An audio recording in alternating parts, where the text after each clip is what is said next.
We've been in quarantine over a year now, and as difficult as these times are, it's pretty cool how people have been able to take things they typically like doing outside and find ways to do them at home.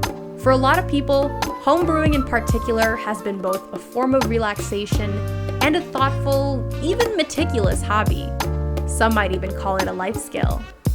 Like many things, it requires time, practice, and investing in the right tools. So if you're new to home brewing and you're not sure what kind of equipment to start with, we're here to help you out.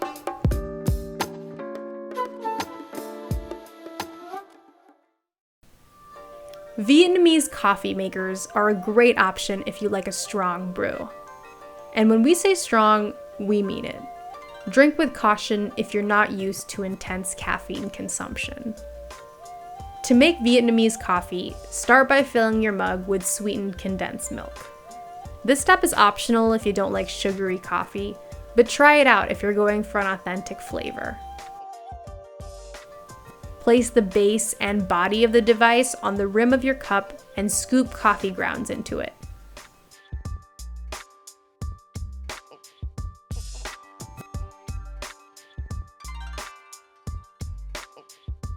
From there, pour just enough boiling water into the container to soak your grounds.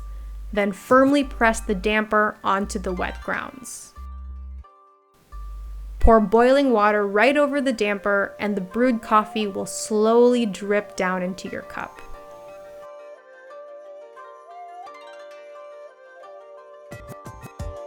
Then, just place the lid on top to keep the water warm and let the rest of the brew drip through.